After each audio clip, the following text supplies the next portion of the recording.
Fallout 76, comme vous le savez, a eu un lancement ultra catastrophiquement désastreux, si bien qu'il aura fallu attendre de nombreuses années, peut-être même Cyberpunk 2077, pour avoir un espèce d'équivalent. C'était juste une catastrophe quand il est sorti, on a fait beaucoup de vidéos à ce sujet. Malgré les 16 times the details, c'était une catastrophe. Un article du Gotaku qui est assez intéressant, qui dresse le bilan humain de ce lancement désastreux de Fallout 76, et il y a des témoignages d'anciens développeurs.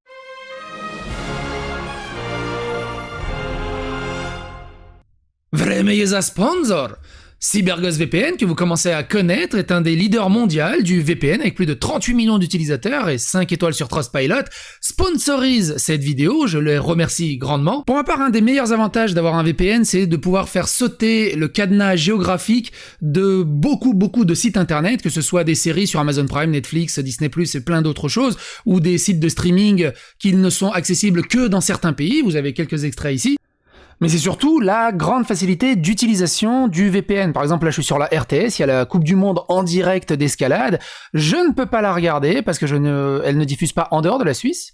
Il suffit de trouver un serveur en Suisse depuis l'application CyberGhost VPN. On se connecte dessus. Et une fois qu'on est connecté, on n'a plus qu'à recharger la page et on peut profiter du coup du championnat du monde d'escalade en Suisse. CyberGhost VPN, c'est plus de 7000 serveurs répartis dans 90 pays différents. CyberGhost VPN a également une politique de no-log, c'est-à-dire qu'il tient à l'abri de regards indiscrets vos navigations. A noter que CyberGhost VPN est également compatible avec à peu près tous les appareils qui se connectent à Internet. Et aussi, également, avec cet abonnement, vous pourrez l'utiliser sur 7 appareils simultanément, de quoi en faire profiter toute la famille. Vous commencez à avoir l'habitude, si vous suivez le lien sponsor, vous aurez droit à une réduction de 84%, soit 1,94 € par mois, et 4 mois gratuits. Un support 7 jours sur 7, 24 heures sur 24 en français, et évidemment, l'offre est à 45 jours garantie, satisfait ou remboursé.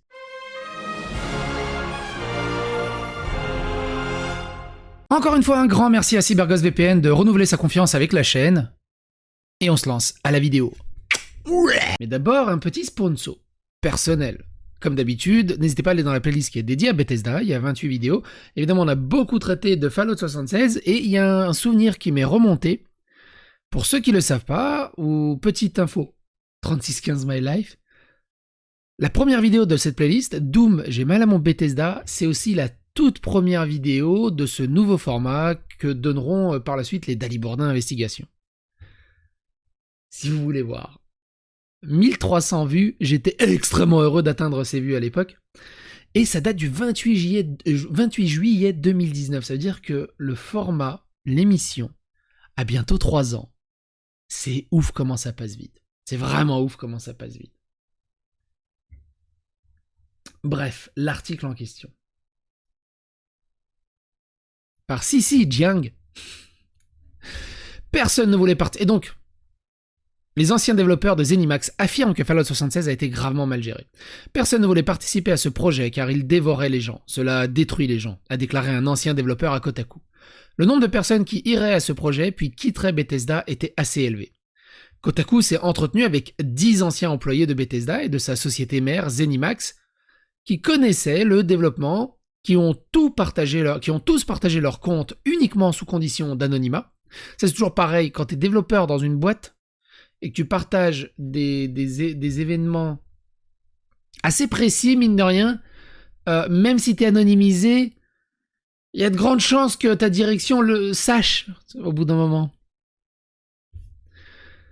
Certaines sources ont déclaré avoir signé des accords de non-dénigrement en quittant l'entreprise, et craignaient que l'influence de ZeniMax dans l'industrie ne les empêche d'être embauchés ailleurs. Je trouve ça fou que tu dois signer des accords de non-dénigrement.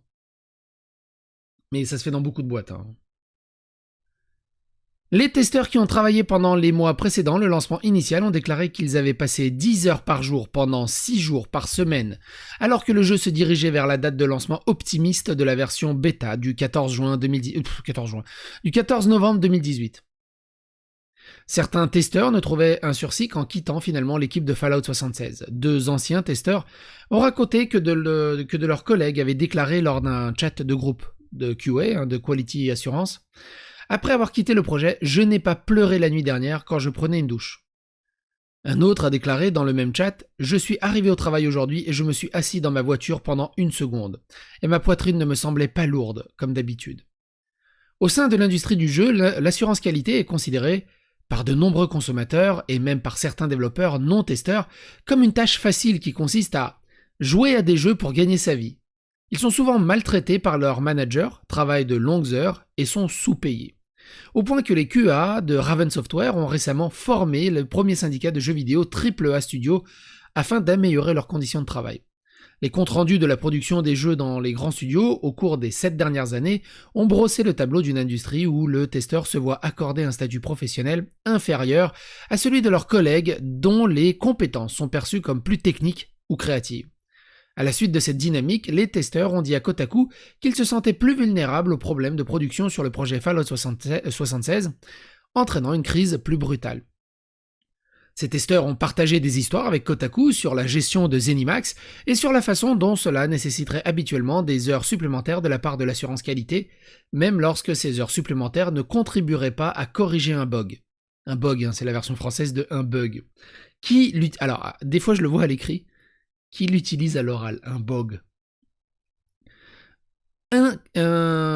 Sauf si vous êtes québécois, évidemment. Un ancien testeur qui a travaillé sur le DLC du jeu s'est rappelé avoir été contraint de venir craquer le week-end, cruncher, parce que la dernière version du jeu avait besoin d'un correctif. Le testeur individuel découvrirait plus tard que l'équipe de développement n'avait pas implémenté le correctif et que tout son travail effectué sur la version non corrigée ne servirait à rien. Selon l'ancien testeur, je me souviens avoir vu un de mes collègues se lever, regarder la personne qui était en charge ce jour-là et crier à travers la pièce. « Pourquoi sommes-nous ici ? Nous avons sacrifié notre journée pour cela. La construction n'est pas la construction dont nous avons besoin. C'est inutile. C'est une perte de temps. Mais pourquoi sommes-nous ici ?» Les sous-traitants de l'assurance qualité étaient récompensés par un faible salaire horaire, tandis que les employés permanents travaillaient pour un salaire légèrement supérieur. Mais en même temps, c'est très compliqué. Alors, j'ai pas été testeur qualité, j'ai travaillé sur Trial Rising en tant que Trial Elite avec on était 10, je crois, 10 ou 12. Parmi la communauté à visiter les studios et à travailler, et toutes les semaines on avait des petites réunions où on donnait notre avis sur les bêtas qui nous envoyaient toutes les semaines sur le jeu. Donc tu te retapais toutes les semaines 22 gigas à retélécharger et à jouer quelques heures, le début du jeu, puis avancer, puis donner tes retours. Et quand tu visitais les studios, alors ils étaient tous très contents, il y avait quand même quelques développeurs qui disaient quand même vous nous faites chier, vous faites que vous plaindre. Je fais oui, mais c'était notre boulot en même temps, c'était notre boulot. Mais bon, il y avait quand même une bonne ambiance. Et quand même une excellente ambiance pour 36-15 mains live. Comme je vous l'ai dit, j'ai eu l'occasion d'aller à Helsinki plusieurs fois dans les bureaux de Red Lynx pour Trial Rising et avant ça pour Trial of the Blood Dragon. Et Trial of the Blood Dragon, c'est un spin-off qui n'a pas beaucoup plu dans la communauté Trial. Bref, et il y avait des séquences de plateforme dégueulasses dans le jeu. Et quand on travaillait sur Trial Rising, j'ai eu l'occasion, on mangeait des fois avec les développeurs, et il y a un des devs avec qui je discutais en anglais, et il me dit, tu penses quoi de Trial Rising ? Et je lui dis, ça va, mais... Alors ce qui est bien, c'est que quand t'es derrière le rideau, eux-mêmes sont extrêmement critiques avec leur taf. Vous inquiétez pas, ils le savent quand un jeu est mauvais. Quand tu vois Sonic Frontier, je peux te dire que les développeurs... Ils sont mal aussi, ils sont vraiment mal aussi. Bref, tout ça pour ça. Ce que je voulais dire, c'est que je bouffe avec ce développeur et il me pose 2-3 questions et il me dit la phase de plateforme, c'est de la merde. Hein. On est d'accord que c'est de la merde. Je fais ouais, non mais là-dessus, autant le jeu il a quelques petites qualités à gauche à droite, on est d'accord. Alors la phase de plateforme, la grosse merde. Et il me dit c'est moi qui l'ai codé. En rigolant, j'ai éclaté de rire. T'as pas idée de ce que j'ai enduré pour que ça soit aussi pas merdique. C'était génial. Bref, quand un jeu est mauvais, oui, il est mauvais pour plein de raisons différentes, mais c'est pour ça qu'il faut pas spécialement attaquer non plus le développeur ou pas se prendre la tête aussi avec l'assurance qualité. C'est énormément plein de facteurs qui se sont mal agencés pour produire quelque chose. Ou juste qu'ils ont tenté des trucs. Bref, on revient. Mais peu importe à quel point leur situation était désespérée, 2 sources pensaient que leurs collègues se sentaient financièrement obligés de rester chez ZeniMax. Le plus grand employeur de jeux de la région de Rockville, Maryland, Le crunch chez ZeniMax était considéré par les développeurs basés à Rockville comme le seul moyen de travailler dans des jeux sans déplacer leur famille. Lorsque le personnel de l'assurance qualité a été appelé pour le week-end, les entreprises ont essayé de les motiver avec la possibilité d'être payés $200 supplémentaires cette semaine-là et la possibilité de manger une pizza gratuite. Wouh! Wouh! Cependant, ils ont découvert que ces avantages ne compensaient pas leurs conditions de travail, comme l'a expliqué l'un d'eux. Je veux dire, nous avons eu des heures supplémentaires, mais comme tout l'argent du monde n'a pas d'importance à ce moment-là, quand nous travaillions le week-end, ils nous apportaient une pizza. Ça prend du temps pour, vous savez, sortir de ça, de cet état d'esprit et réaliser, oui, ils nous donnent quelque chose gratuitement, mais ça n'en vaut pas la peine. Et c'est un peu la même chose avec l'argent, des heures supplémentaires, c'est comme, ouais, c'est plus d'argent, mais à quel prix? D'ailleurs, c'est pareil, hein, beaucoup d'expérience, parce que mine de rien, je suis allé 3 fois à Helsinki, comme j'ai déjà dit. On va en ville, on va dans les bars, on va au restaurant, on revient très tard. Du coup, on passe par les studios pour récupérer les affaires, avant de rentrer à l'hôtel. Genre 10h30, 11h, des fois minuit, minuit et demi, 1h. Et il y a encore 2-3 développeurs qui développent. Je fais, oh la vache. C'est ouf. En fait, 2 anciens employés de ZeniMax disent à Kotaku qu'aucune incitation financière ne pourrait effacer l'épuisement physique et mental et qu'ils ont subi à cause de l'assaut continu des heures supplémentaires obligatoires. 2 sources affirment avoir tenté de signaler les problèmes à Rob Gray, le directeur de l'assurance qualité chez ZeniMax. Cependant, ils disent qu'il a continuellement dévié ou nié que la crise se produisait dans son département. Kotaku a pu obtenir une copie de l'email qu'une source a affirmé lui avoir envoyé concernant les conditions de travail des testeurs. L'existence de la lettre est corroborée par 2 autres sources familières avec la situation de l'assurance qualité. Une source d'assurance qualité a raconté à quel point elle pouvait arrêter de travailler malgré ses besoins financiers. Quand ils ont failli se casser un os dans les escaliers, ils ont fantasmé sur la perspective d'être trop blessés pour aller travailler le lendemain. Depuis, ils ont inventé le télétravail. Ils ont dit que c'était le sentiment le plus réconfortant qu'ils aient ressenti en travaillant pendant des heures écrasantes. Il n'y a rien de pire que d'aller reculons à ton taf. Alors, c'est très compliqué, hein, quand t'es dans des... Là, 3-4, j'allais dire. Quand t'es dans des grandes métropoles, c'est beaucoup plus facile de changer de taf. Et voilà, cette boîte, elle me fait chier, tu changes de taf. Quand t'es plus dans des régions arides, dans des campagnes et tout, c'est beaucoup plus compliqué de changer de taf à la volée, et c'est compréhensible, du coup, que tu ailles au taf à reculons, mais c'est jamais très bon. C'est vraiment jamais très bon. Il faut faire au mieux pour essayer de changer de taf, quand c'est possible. Les testeurs ont également fait face à la pression d'être surveillés. Quelques sources ont déclaré à Kotaku que les travailleurs de l'assurance qualité verraient leur pause chronométrée ou parfois même seraient suivis dans les toilettes par des employés non cadres, décrits par une source comme des mouchards chroniques. Et va voir combien de temps ils chient. Non mais c'est ouf. C'est ouf. Selon eux, ces testeurs, par ailleurs normaux, désignés comme coordinateurs, n'avaient pas de véritable titre ou de salaire, mais estimaient que la microgestion de leur père aiderait leur carrière chez ZeniMax. En gros, vous avez le terme. L'indice en bas de votre écran. Un autre ne se souvenait pas si les gens étaient spécifiquement suivis, mais connaissait des testeurs dont les pauses toilettes avaient été chronométrées.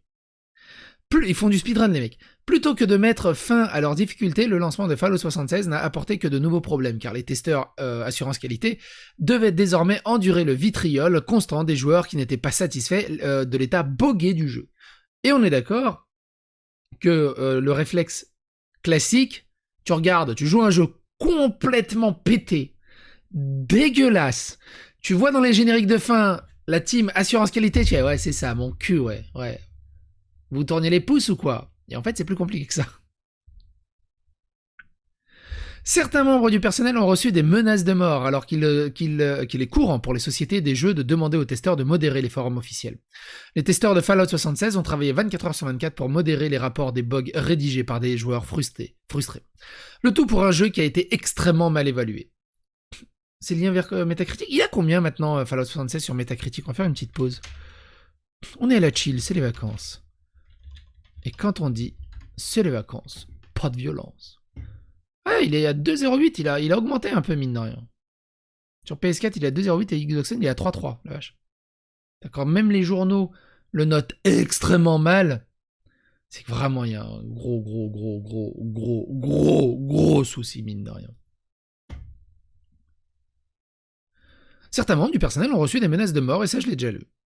Blablabla. L'une des sources assurance qualité de Kotaku s'est souvenu des commentaires de rapports de Bog qui disaient « Je vais prendre une arme à feu et aller au département assurance qualité et les tuer tous ». Ça, c'est Square Enix aussi, on a bouffé, je me rappelle, dans je sais plus quelle vidéo, et évidemment, c'est des projects, via Cyberpunk. Le département assurance qualité perdait constamment des effectifs, mais ce n'était pas le seul. D'autres départements perdaient également des développeurs talentueux à cause de conditions de travail épouvantables. On est d'accord, je vais pas revenir sur cette phrase, ça tombe sous le sens que c'est absolument psychotique et pas normal qu'un mec se mette dans cet état pour un jeu vidéo. C'est d'être aussi violent, genre d'aller suicider, d'aller tuer des gens, de changer de pays, d'aller en Corée du Sud et de se mettre dans cet état pour du jeu vidéo. Au bout d'un moment... Déjà, tu dis au bout d'un moment on n'est plus des gamins, mais à 12, 14 ans, 9 ans, c'est pas normal. À 30, c'est pas normal. 40, 50, et des poussières, c'est pas normal non plus. C'est des jeux vidéo au bout d'un moment. C'est nul, tu peux pester, mais laisse les développeurs de leur côté. C'est pas de leur faute, intégralement. Je ne sais pas comment Bethesda a créé Skyrim. Cela n'a aucun sens pour moi, a déclaré un ancien employé Kotaku. Bah, Skyrim, il était pas multijoueur en fait. Ils sont pas partis dans un délire de MMO. C'est tout. Et Skyrim, pour ceux qui s'en souviennent pas, parce que tout le monde se souvient maintenant du Skyrim ultra modé, tu peux... Ça sert à rien de jouer à Skyrim si t'as pas les 64 modes préférés de la... où tout est corrigé, tout est patché et tout. Qui se souvient du Skyrim Vanilla? J'y étais. J'y étais il y a 3000 ans. J'ai vu. Comme si cela devait être comme des singes avec une machine à écrire créant Shakespeare. Je ne sais pas comment les choses peuvent être si chaotiques et que les gens sont encore capables de faire leur travail. Même si les développeurs en dehors des assurances qualité ne voulaient pas travailler sur le projet redouté, l'équipe de direction n'hésitait pas à emprunter. Ils ont recruté des développeurs de partout dans le parapluie Zenimax, au point que d'autres projets ont été affectés négativement. Redfall, d'Arkane Studios et Starfield de Bethesda ont tous deux perdu des membres de l'équipe dans le trou noir de Fallout 76. Starfield, on l'oublie, c'est quasiment une arlésienne depuis le temps qu'ils en parlent. Et c'est sagouin, Starfield n'est même pas sorti.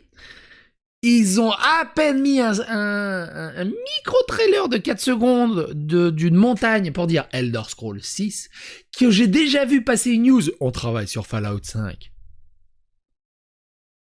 C'est-à-dire que maintenant, ils commencent à annoncer un jeu qu'ils ont même pas commencé à travailler dessus.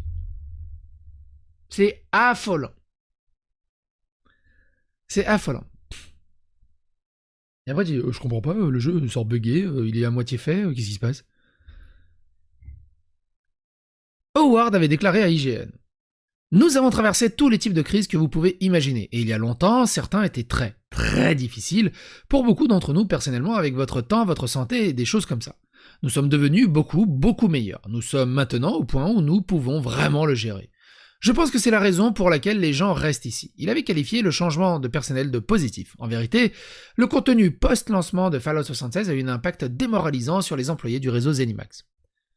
Certaines sources ont noté que le projet avait entraîné une exode de développeurs seniors qui avaient travaillé sur certains des titres les plus prolifiques de Bethesda. D'ailleurs, tu sais que ce soit Skyrim, Fallout, ils bug tous et ils crashent tous. Skyrim, du coup, je me rappelle à l'époque, je l'ai fini en à peu près 140 crashs, si bien que je savais que dans une zone particulière dans mon jeu à moi, il y avait quand un dragon se pointait dans cette zone-là, le jeu il crashait. À chaque fois, j'étais obligé de faire un détour pour arriver dans la zone par un autre côté pour éviter de trigger le C'était chiant. Et de l'autre côté, j'ai joué à Yakuza Like a Dragon, Last Judgment et Judgment. Zéro crash. Zéro bug. À part des bugs de ragdoll, mais bon, ça c'est rigolo. Tu fais waouh. Waouh. Cinématique et tout. Fallout, même le nouveau, la Starfield qui arrive, c'est toujours... Alors aujourd'hui, on va vous parler de cette nouvelle mission. Putain, moment, mais faites des angles de caméra. Hein. Qu'est-ce que ça coûte aujourd'hui, on va comme ça, en face à face, en gros plan. Qu'est-ce que ça coûte de faire un peu à la Mass Effect? C'est le seul réflexe qui me vient à l'esprit. Genre, tu mets une caméra cinématographique, tu changes des plans. Enfin, y a rien de compliqué.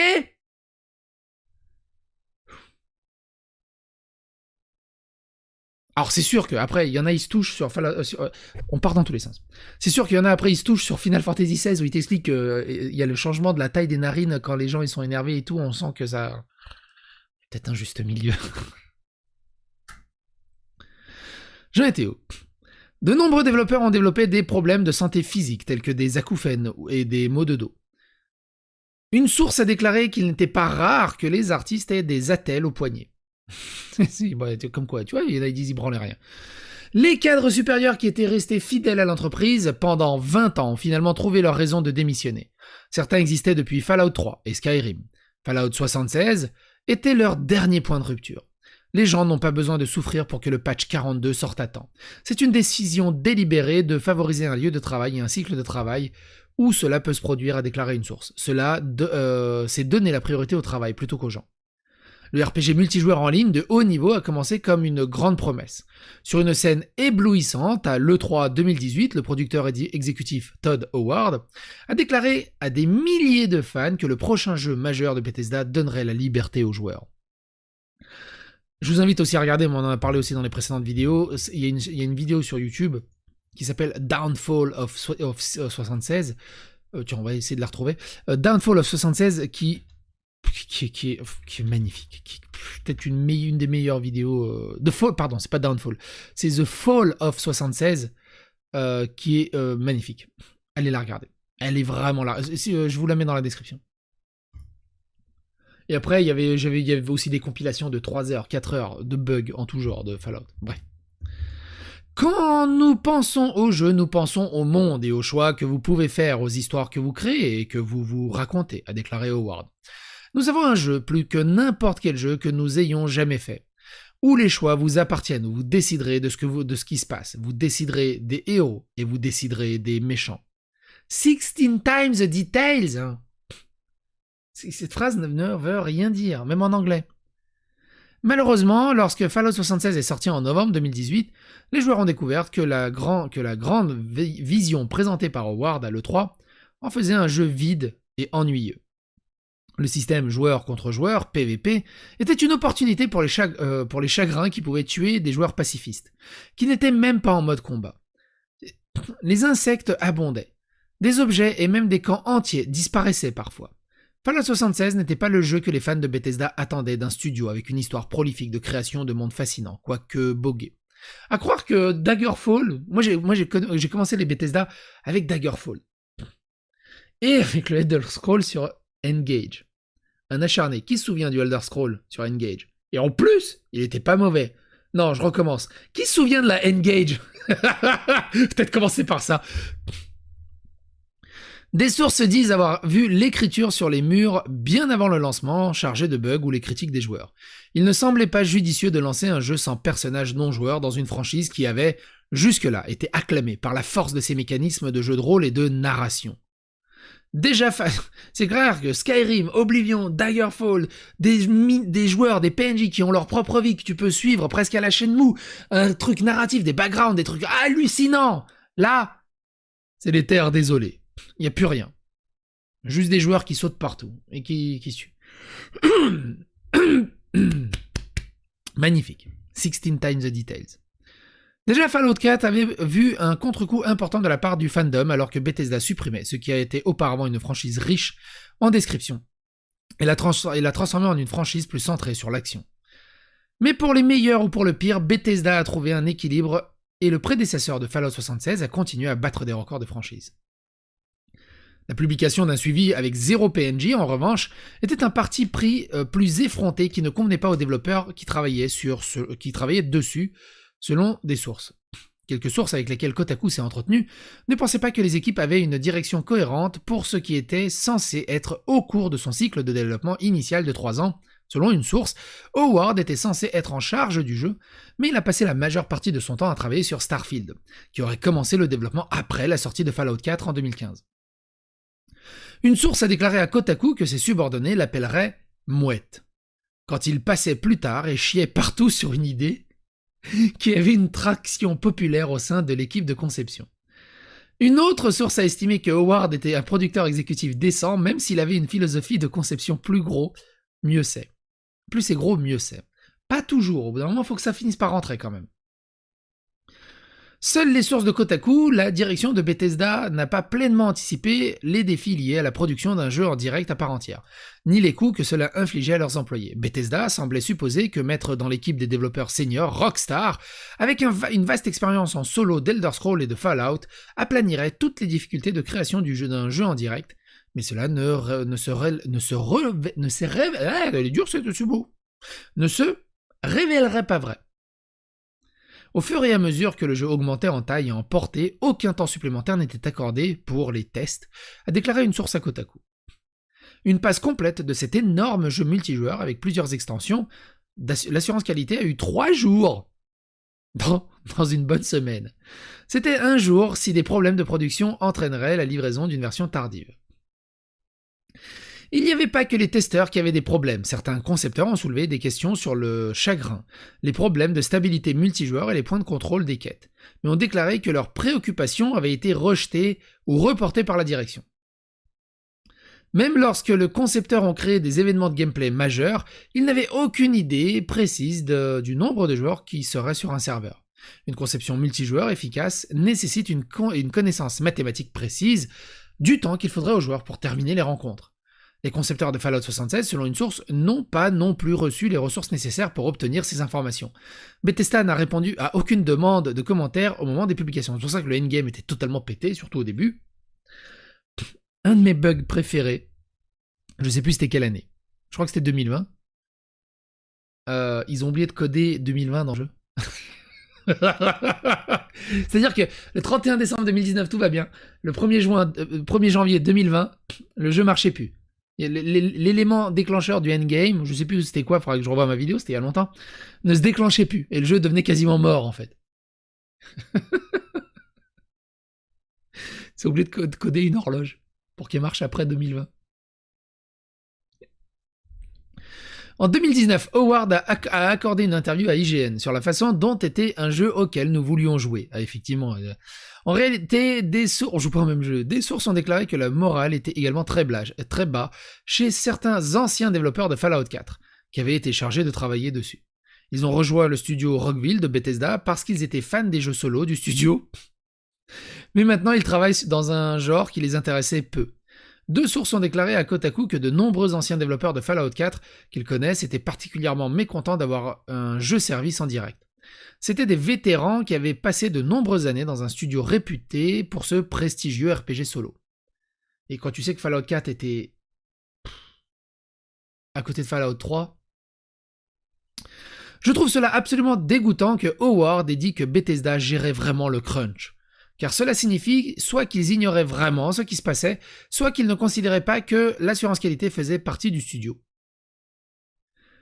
Une source proche de la situation a noté que certains développeurs du bureau principal de Rockville avaient une puce sur l'épaule quant au succès des jeux en direct. Par exemple, le jeu mobile gratuit Fallout Shelter a rapporté 100 millions de dollars en 4 ans. Que plutôt cool. Sauf que t'as un putain c'est pas un paywall mais un time gap. Disons qu'il est jouable jusqu'à un certain moment, mais après les chronomètres sont tellement longs que t'as envie de dépenser de l'argent. Mais il y a vraiment moyen de s'amuser. Il est pas trop déconnant. Ce qui en fait l'un des jeux Bethesda les plus réussis de tous les temps. Et c'est pour ça aussi que ce genre de jeu purement lootboxien, purement microtransactionnel, avec une boucle de gameplay ridicule sans aucune profondeur, juste du bouffage de temps addictif et un cash grab de fou, rapporte... Pourquoi ils créeraient des jeux qui leur prendraient 60 millions à produire pour gagner derrière, pour avoir la chance de rembourser et peut-être gagner quelques millions derrière, ou faire un jeu qui demande rien, si ce n'est des experts en microtransactions et modèles économiques, limite, ça leur demande, allez, 1 million, 2 millions à créer un jeu pareil, et tchaching. Mais alors même que les dirigeants des studios regardaient avec impatience le potentiel des jeux en ligne à gagner de l'argent pendant des années après leur lancement initial. Certains développeurs seniors du studio principal de Rockville n'étaient pas enthousiasmés par le fait que Fallout devienne une franchise des services en direct. En gros, ils étaient à Bluesville. Bethesda Austin, qui a été chargé d'aider à donner vie, était bien connu en tant que studio multijoueur. ZeniMax Online est le studio sœur qui a publié le très réussi Elder Scrolls Online, ZeniMax, c'est aussi ceux qui ont... Merde, c'est quoi? Ils ont fait un MMORPG que j'ai beaucoup joué sur la licence Donjons et Dragons. Putain, je sais plus comment il s'appelait. J'avais bien aimé. Cependant, 2 sources ont déclaré à Kotaku qu'elles ne pensaient pas que l'expertise multijoueur en ligne des 2 studios était utilisée à son plein potentiel avant le lancement de Fallout 76. Les employés ayant une expérience multijoueur ont déclaré avoir signalé des problèmes majeurs pendant la production, mais ils ne seraient pas résolus de manière satisfaisante avant les critiques cinglantes au lancement. Bethesda n'a pas répondu à une demande de commentaires au moment de la publication. Un phénomène similaire s'est produit autour de Elder Scrolls Online. Le lancement de MMO avait été difficile, mais les développeurs ont réussi à stabiliser considérablement le jeu au moment où la production a commencé. Alors, tiens, petit truc perso, moi j'aime bien jouer à un jeu quand il sort. Alors, j'aime bien jouer aussi à un jeu, ça dépend. Mais globalement, quand un jeu d'une franchise que j'aime bien y jouer quand il sort. Quand c'est un jeu Ubisoft, très fan d'Assassin's Creed, j'étais très fan d'Assassin's Creed, faut que j'en parle au passé maintenant. J'ai très peur pour le prochain. Quand c'est un jeu que j'adore, j'y joue tout de suite. Tu vois, Forza Motorsport, pas Motorsport, Forza Horizon, j'y joue tout de suite. Il y a des jeux comme Yakuza, j'ai découvert bien sur le tard parce que ça m'intéresse pas. Mais alors le prochain Yakuza, putain, je vais être là au Day One. Mais ce que je voulais dire par là, c'est que ça m'intéresse pas, moi. Que le jeu, ouais, c'est bon, on a corrigé tous les problèmes. Gros, c'était il y a 3 mois, c'était il y a 6 mois. Je m'en bats les steaks. Le jeu, je l'ai fini, je l'ai retourné, j'ai pas envie d'y retourner. Mon expérience a été là. Alors oui, on est d'accord, on est totalement d'accord. Dire ouais, bah moi j'attends l'année prochaine, comme ça j'ai la version patchée. Et j'ai la version Gold. Tout bien grand fin, bien en face, et bordel de merde, t'as tellement raison. Et quelque part, c'est peut-être se faire du mal. Mais j'aime bien jouer au jeu en Day One pour voir ce qu'ils ont réussi à pondre. Et Nintendo s'en sort très bien sur ces jeux, Yakuza s'en sort très bien, il y a plein de jeux qui marchent très bien. Et d'autres, c'est une catastrophe. Et ça me fait chier de devoir attendre. À ce moment-là, repousse le jeu. C'est tout. Alors oui, j'ai connu le truc, vu que j'ai participé à pas mal de développement. Au bout d'un moment, tu peux plus repousser le jeu. Parce que tu as un budget. Et si tu veux que le jeu reste rentable, tu peux plus le repousser. On est d'accord. Mais quand c'est des jeux comme Fallout 76 ou Cyberpunk 2077 qui sont juste dégueulasses, c'est beaucoup plus destructeur de sortir le jeu dans cet état que de le repousser.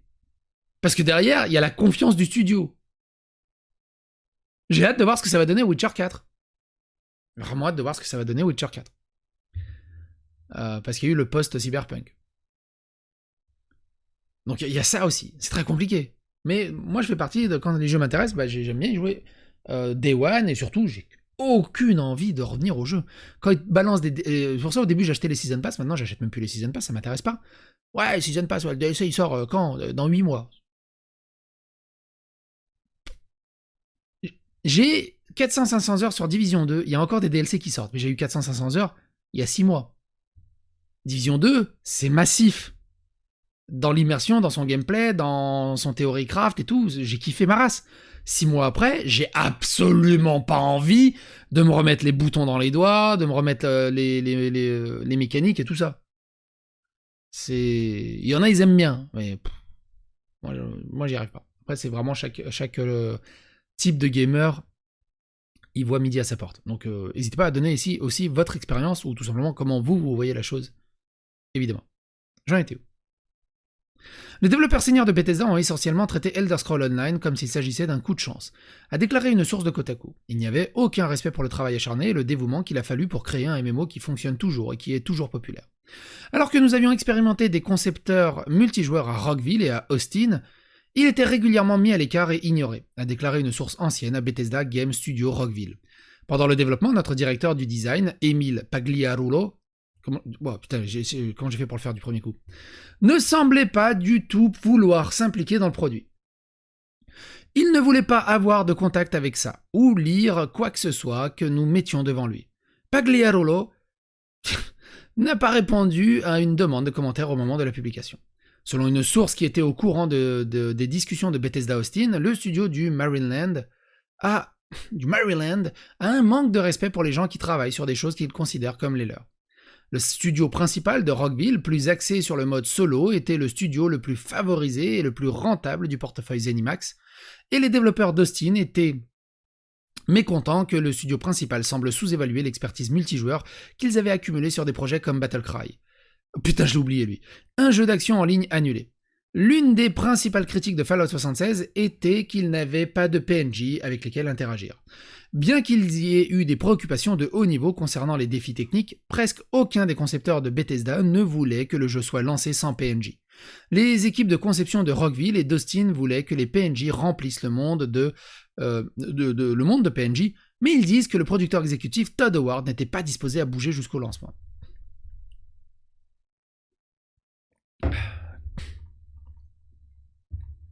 Imagine un jeu Sonic sans vitesse. Ça casserait des frontières.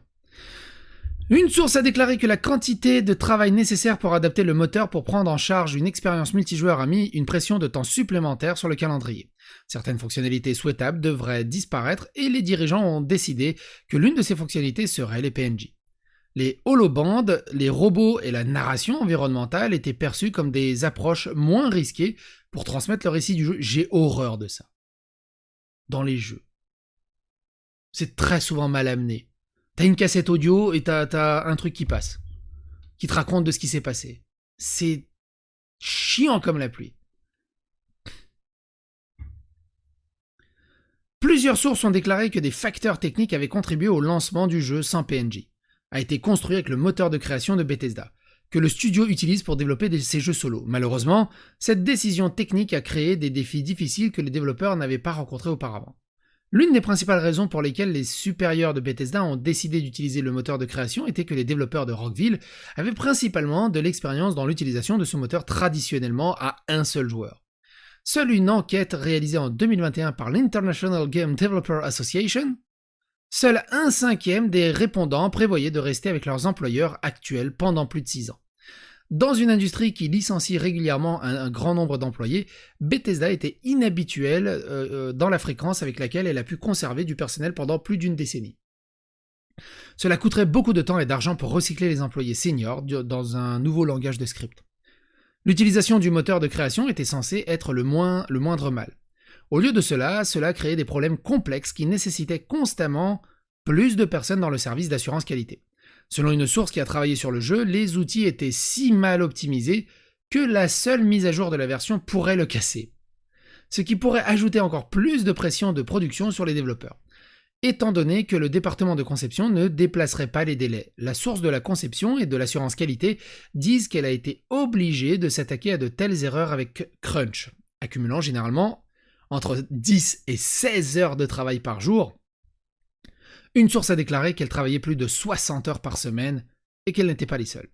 Néanmoins, Bethesda n'est pas vraiment un studio indépendant. Une source a déclaré: Bethesda est une grande entreprise qui pense que c'est une petite entreprise avec une mentalité de « Eh ben cela a fonctionné dans les années 90, alors nous allons continuer à le faire ». Oui, mais on n'est plus dans Daggerfall. Comment il s'appelait le tout premier d'ailleurs? Hammerfeld? Non.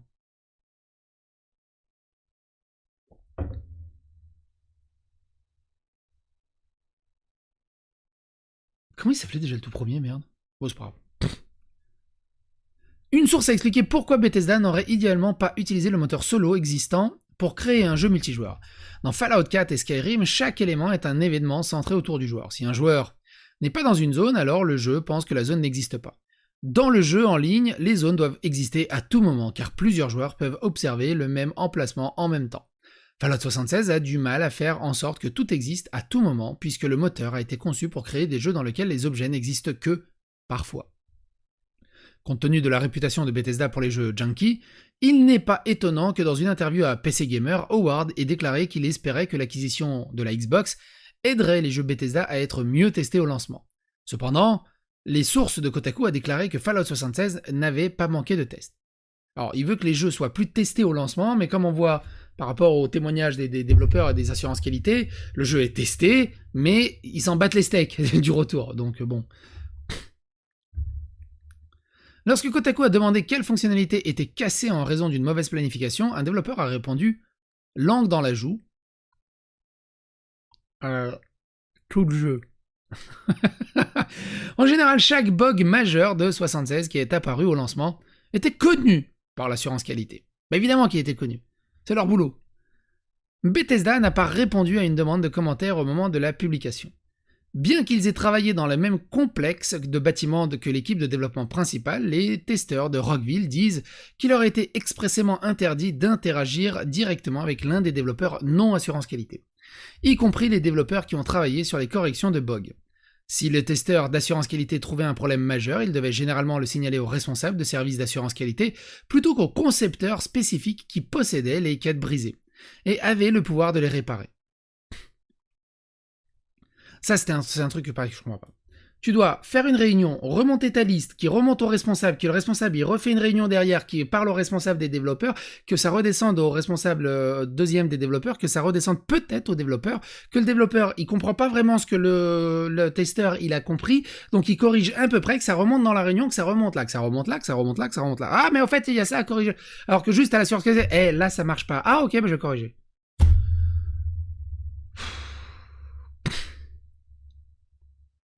Il y a des trucs quand même. Les responsables des tests étant parmi les personnes les plus occupées du service d'assurance qualité, une source a estimé que cette division entre les testeurs et les concepteurs provoquait des retards importants dans lesquels un seul problème pouvait faire des allers-retours pendant le jour ou des mois. Ça arrive ça au taf aussi. Là on parle de jeux vidéo, mais ce genre de truc, cet archétype de mésentente et de bordel, ça arrive chez tout le monde. Vous l'avez forcément vécu, vous aussi, dans votre taf. Travailler sur une licence bien aimée était censé équilibrer les facteurs de stress liés au travail dans le développement des jeux. Alors les Anglais disent IP. Vous savez ce que ça veut dire IP ? Cependant, des sources ont déclaré à Kotaku que Non, je vous le dirai pas. Cependant, des sources ont déclaré à Kotaku que le décalage entre l'objectif commercial et... c'est pas la peine d'insister. Et le membre réel de l'équipe s'est avéré dévastateur pour le moral. Une source a estimé qu'il y avait le sentiment que nous faisions un jeu qui n'était pas principalement pour nous. Ça stresse, hein. Ou même les fans. La source a déclaré que les développeurs issus de l'équipe de Fallout 4 pensaient que Fallout 76 décevrait une partie importante du public fidèle. L'intégralité ? Même si le studio a la réputation de faire des jeux buggés, j'avais toujours la conviction qu'il retarderait plutôt que de sortir un mauvais jeu. Fallout 76 n'a jamais été retardé par rapport à la date de sortie du jeu annoncée de l'E3 2018. Je ne sais pas comment Bethesda a créé Skyrim. Cela n'a aucun sens pour moi, a déclaré un ancien employé de Kotaku. Comme si cela devait être comme des singes avec une machine, mais pourquoi j'ai l'impression d'avoir tout lu. Ah oui, c'est ce qui était en haut dans la manchette. Il y a une histoire que certains développeurs de Bethesda croient que c'est spécial parmi les studios à gros budget, que son scrapping peut surmonter n'importe quel défi créatif majeur. Comparé à Ubisoft Montréal, avec plus de 3500 employés, Bethesda Game Studio ne compte qu'environ 400 employés. Ce qu'il oublie avec Ubisoft Montréal, c'est que quand il déploie Division, Assassin's Creed et d'autres AAA, c'est pas les 3500 employés de Montréal qui le créent. C'est eux qui ont la charge, la direction artistique et la direction créative. Et ils développent un peu. Mais quand il fait nuit à Montréal... c'est Singapour qui développe un peu. Quand il fait nuit à Singapour, c'est l'Ukraine, bah, un peu moins en ce moment l'Ukraine. Belgrade, il y a un studio Ubisoft à Belgrade.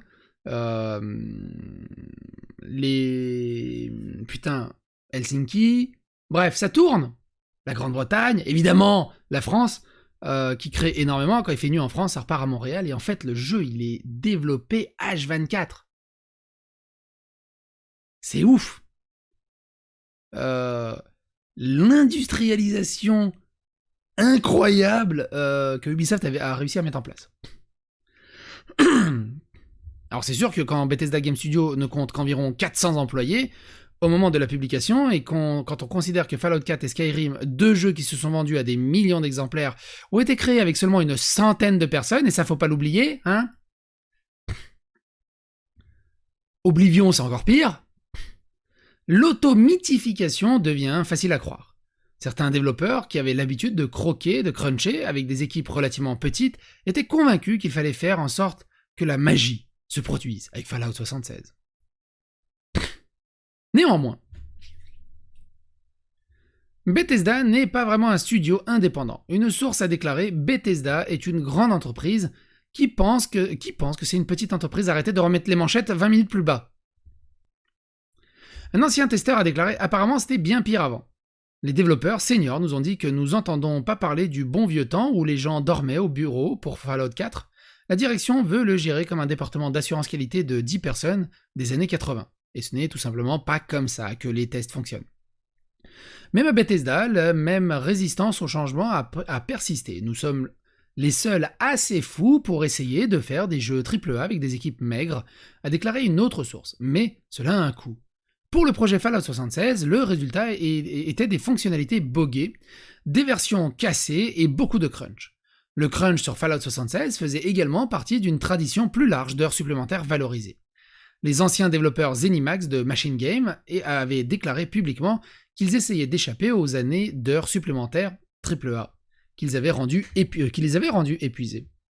Plusieurs sources, avec lesquelles Kotaku s'est entretenu, ont déclaré avoir craqué sur divers autres jeux publiés par ZeniMax, tels que Dishonored 2, Wolfenstein 2 The New Colossus, qui était vraiment cool par contre, Skyrim et Fallout 4. Plusieurs sources ont également déclaré à Kotaku que le personnel de développement, à l'exception notable de l'assurance qualité, n'était pas mandaté pour écraser pour cruncher ou explicitement contraint à le faire. Alors, je te le dis pas explicitement, c'est pas dans ton contrat, on n'en parle pas. Mais je dis ça, je dis rien. Hein. C'est toi qui choisis. C'est au choix. Ça me rappelle, c'est des projects. On fait pas cruncher les salariés, c'est au choix. Mais finalement, ils sont obligés. Évidemment, à chaque nouveau jeu qui sort, c'est bon, le crunch c'est terminé, on arrête avec ça. On verra ce que ça donnera. Cependant, dans la pratique, Kotaku a été informé par 4 sources. Les développeurs ont toujours craqué sur chacun de ces jeux. Et une source a déclaré: je ne peux pas dire si c'était prévu du côté de la production, mais tout le monde semblait toujours savoir que c'était à venir. Plusieurs sources de conception et d'assurance qualité ont déclaré que le crunch sur Fallout 76 était obligatoire. L'une des sources de Kotaku a déclaré que les testeurs et les responsables l'appelaient les heures supplémentaires volontaires.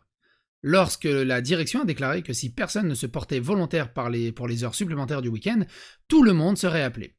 Un employé actuel a déclaré que la pression des pairs était le principal facteur de motivation pour le crunch, et les stagiaires et les contractuels pourraient améliorer leurs chances d'être convertis à temps plein s'ils croquaient. Malgré la crise constante, certains testeurs pensaient que ZeniMax était l'une des meilleures entreprises, car ils ont converti l'assurance qualité en temps plein au lieu de licencier tout le monde. Cependant, une source a déclaré que les testeurs avaient toujours peur de parler de leurs conditions de travail à la direction. La peur qu'ils ont développée en tant qu'entrepreneurs temporaires a persisté même après leur conversion en employés permanents.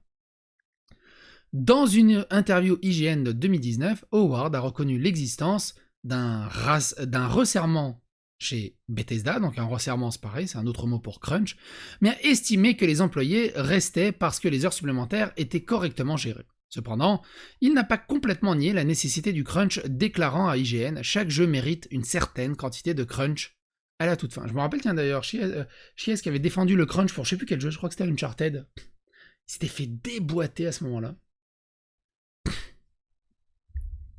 Une source a reconnu qu'il était juste pour l'équipe de croire en des heures supplémentaires pour les fans de Bethesda. Fais ça pour les fans. Cependant, il se méfiait de la croyance venant de la direction, car c'était admettre qu'il ne faisait pas une assez bonne planification.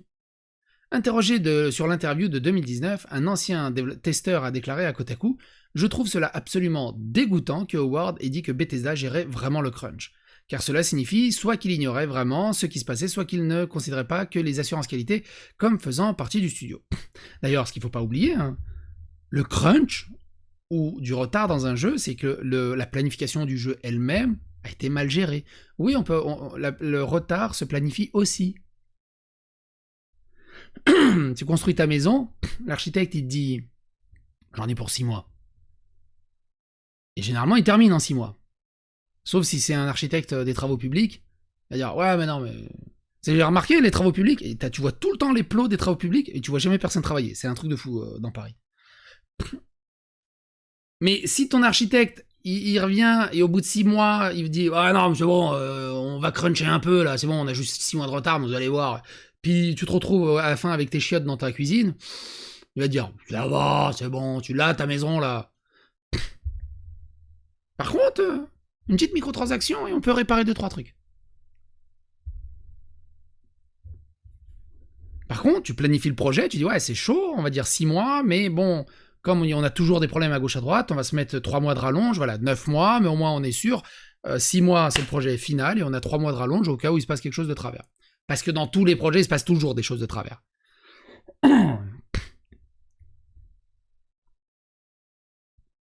Et c'est pas comme si c'était leur premier jeu, hein. Faut pas arrêter de déconner, ou leur premier projet.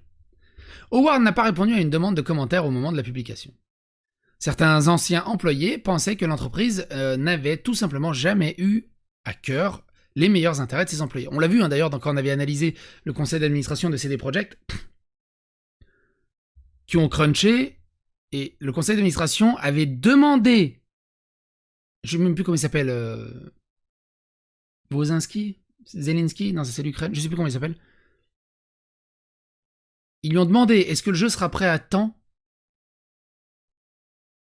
Et il leur a dit, oui, vous inquiétez pas. Il aurait très bien pu leur dire, non, j'ai besoin d'une rallonge. Le conseil d'administration aurait dit, vous êtes sûr? Il a dit, oui, parce que là, si on sort, c'est la merde. Ok, on va faire une rallonge. Parce que de toute façon, les administrateurs, ils veulent gagner du fric. Si Cyberpunk serait sorti dans un meilleur état, ils auraient gagné plus de fric. Même en perdant un peu de fric à rallonger le développement du jeu. Quelques sources ont spécifiquement décrit ZeniMax comme litigieux, en référence à la croyance Vigne, selon lequel l'équipe juridique est très agressive. Les anciens développeurs de Machine Game, qui ont rompu pour créer leur propre studio, Bad Yolk, ont été poursuivis par ZeniMax, la société mère de Machine Game, en 2018 après avoir tenté d'embaucher d'autres anciens employés de ZeniMax, moins de 24 mois après avoir quitté l'entreprise. Le cofondateur de Bad Yolk, Michel Pekshao, a plaisanté sur Game Industry Biz. Est-ce que ZeniMax n'est pas poursuivi en justice comme une liste de souhaits dans cette industrie? Dans le procès entre Machine Games et Bad Yolk Games, David a réussi à vaincre Goliath. Les tribunaux suédois se sont prononcés contre les clauses de non-sollicitation dans les contrats de travail, et l'affaire a créé un nouveau précédent dans le droit du travail suédois. Kotaku a pu consulter les lettres des avocats que les avocats ont envoyées aux accusés, qui indiquaient qu'ils représentaient à la fois Machine Game et ZeniMax Media. Bien qu'ils étaient poursuivis par son ancien employeur, Joel Johnson de Bad Yolk, maintenant connu sous le nom de Denver Trail, a déclaré à Kotaku qu'il ne blâmait pas Machine Games pour le procès. Ils avaient l'intention que ZeniMax l'avait poussé. Lorsqu'on lui a demandé pourquoi, il a répondu « Nos contrats de travail semblaient être très américains. » Putain, mais tu vas sortir, oui? Ah ça y est, il est un peu mieux. Nos contrats de travail semblaient très américains. Je n'ai jamais vu un contrat comme celui-là en Suède. C'était très long, et à bien des égards, il décrivait à quel point il possédait tout ce que vous gagnez. Tout ce que vous gagnez. Moi et Pekshao avaient dit à la direction beaucoup de ces parties de contrat pourraient ne pas être viables en Suède. Bethesda est officiellement devenu une partie du Xbox Game Studio le 9 mars 2021, ce qui a placé Fallout 76 sous la direction de Microsoft. Lorsqu'on leur a demandé si l'acquisition avait amélioré ou non la culture du travail interne au sein de Bethesda, plusieurs sources ont offert des réponses tièdes.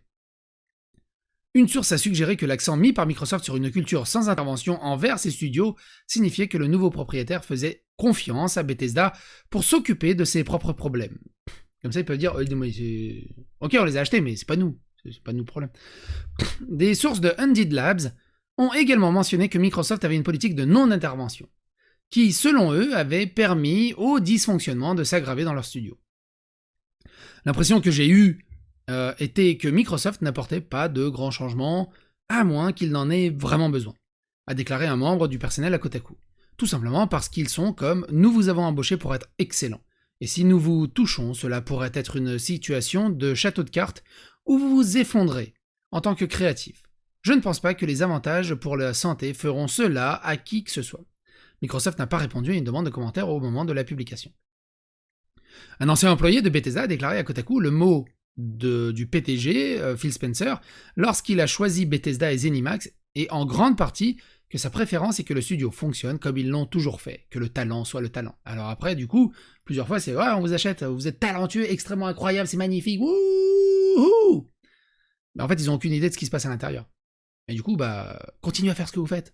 Donc les autres font « ouais, putain, c'est cool, des milliards qui tombent !» Et les développeurs à l'intérieur « mais putain, mais c'est la merde à l'intérieur au score, mais ils se rendent même pas compte de ce qu'il y a à l'intérieur, ils veulent pas nous rendre visite, s'il vous plaît, rendez nos visites !»